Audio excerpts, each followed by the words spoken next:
그 새엄마는 어떻게 처벌을 받았습니까? 네, 이 사건, 이 새엄마에게 검찰이 적용한 혐의가요. 상해치사, 사체 손괴, 그리고 사체 유기 혐의였습니다. 그래서 이 혐의로 기소가 돼서 재판을 받게 됐는데요. 네. 살인죄는 적용되지 않았습니다. 왜요? 네? 살인이 없어요? 말이 안 되는데요? 네, 그렇죠. 우리 누구나 다 이거 당연히 살인 아니야라고 생각을 하게 되죠. 그런데 소위 법 논리에 따르자면 살인죄는 고의가 입증이 돼야만 적용할 수가 있습니다. 아니, 불에다가 태웠잖아요. 그건 사체 손괴죠. 사망한 이후에. 아니 그 목표가 있었던 것 같은데 이 정도까지 때린 거 보면. 네, 그러니까 이제 두 분 말씀하시는 것이 소위 말해서 미필적 고의에 의한 살인.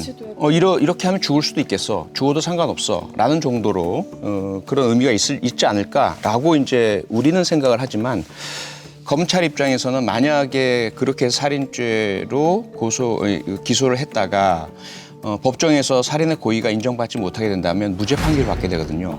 그러다 보니까 고심 끝에 살인죄는 공소 사실에 넣지 않고요. 상해치사, 즉 학대를 해서 상처를 만들고 그것이 결국 죽음으로 이어지게 됐다. 이렇게 이제 한 겁니다. 그래서 현실적으로 유죄 판결을 받을 수 있는 상해치사죄로 기소를 한 것으로 판단이 되고요. 다만 이제 2013년에 칠곡 아동학대 살인 사건이 있었습니다. 언니에게 그 죄를 뒤집어 씌우기도 했고 아주 잔인했던 사건인데 어린 의뢰인이라는 영화로도 만들어지기도 했었습니다. 이 사건이 발생하면서 사회 여론이 상당히 크게 들끓어 올랐었고요. 도대체 우리나라는 어떤 나라냐, 이걸 살인죄 적용을 못한다는 게 말이 되냐 라는 그런 어떤 여론들이 국민의 법감정이라고 하죠. 이게 크게 고조되어 올라오면서 법이 새로 만들어졌습니다. 어린 아동에 대해서 학대, 폭행 등을 하다가 결국 사망에 이르게 될 경우에 아동학대 살인죄 혹은 아동학대 치사죄가 적용될 수 있고요. 아동학대 살인죄의 경우에는 일반 살인죄보다 형량이 높습니다.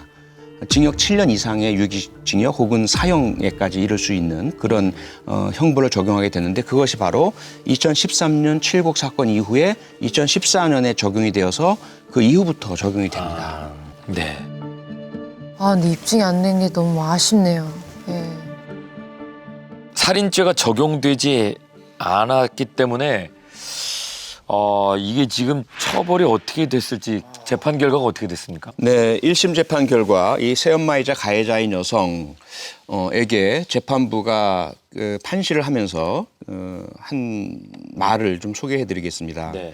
아직 옳고 그름의 개념조차 정립되지 않았을 만 5세의 어린아이에게 무자비한 폭력을 행사한 것은 어떤 이유에도 정당화될 수 없는 점. 네. 아이가 정신을 잃었음에도 아무런 구호 조치를 하지 않은 채 방치했을 뿐만 아니라 사망한 것을 발견하고도 잘못을 뉘우치기는커녕 자기 동생을 불러서 사체 유기를 부탁한 점.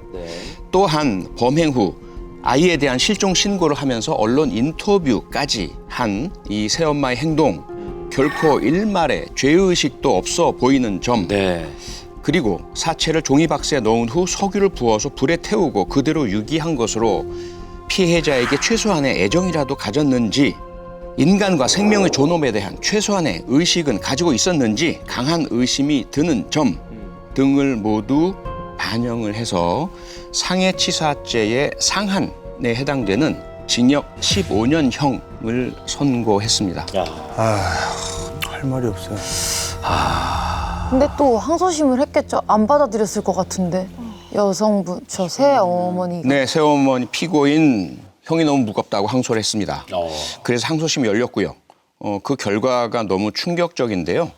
항소심에서 이 가해자인 새엄마 징역 12년형으로 감형받았습니다. 왜 감형됐어요? 왜?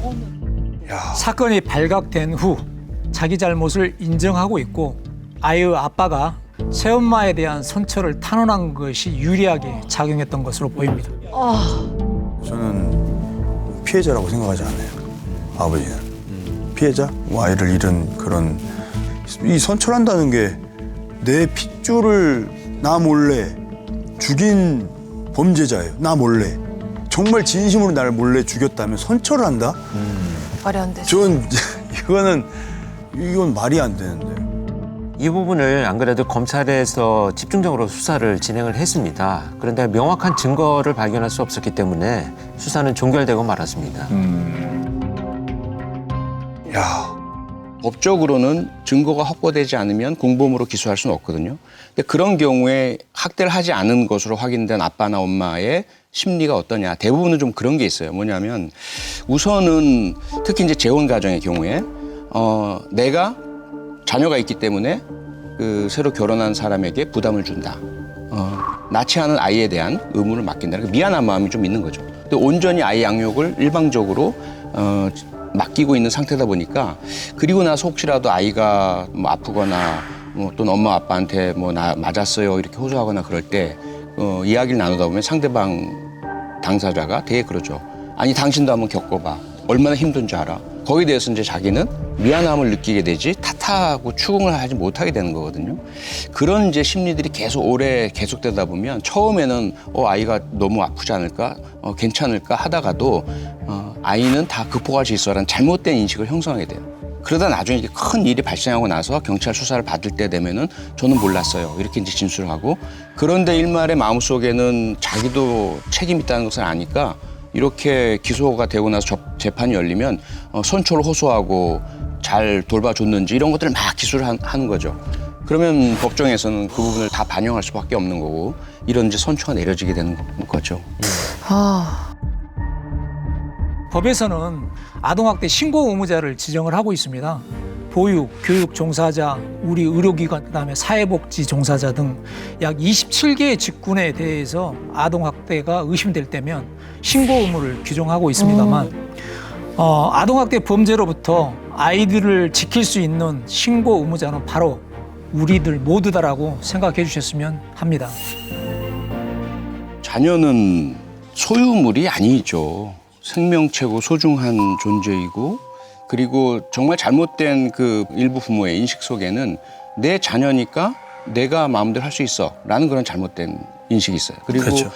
아이들이 학대나 폭력을 당하고서 크게 문제되지 않고 넘어갈 수가 있어요. 그런 것들을 한두 번 겪다 보면 아이들이 마치도 엄청난 회복력이 있어서 아무리 때려도 괜찮은 것처럼 오인할 수가 있는데 절대로 그렇지 않습니다. 아이들의 표현 능력이 떨어지고 고통에 대한 그 호소를 할 수 있는 방법이 부족해서 그런 것이지 폭력과 학대를 당하면 그 상처 육체적 심리적으로 상당히 오래 강하게 남을 수밖에 없거든요. 지금 이 사건처럼 지금이야 많이 나아지긴 했지만 부모가 자녀를 훈육하다 좀 지나쳤다 이런 인식을 가지고 아동학대를 가볍게 보지 말았으면 좋겠습니다. 아동학대는 어떤 범죄보다도 가장 악독하고 잔혹한 범죄다. 가장 무거운 형벌로 다스려야 한다. 라고 우리가 모두 좀 동의를 했으면 좋겠습니다. 네. 잔혹했던 엄마의 두 얼굴 그리고 그 속에 숨겨져 있었던 슬픈 진실이 세상에 드러났던 사건이었습니다. 어른들로 하여금 아이들이 상처받는 일, 또 고통받는 일이 다시는 없었으면 좋겠고요.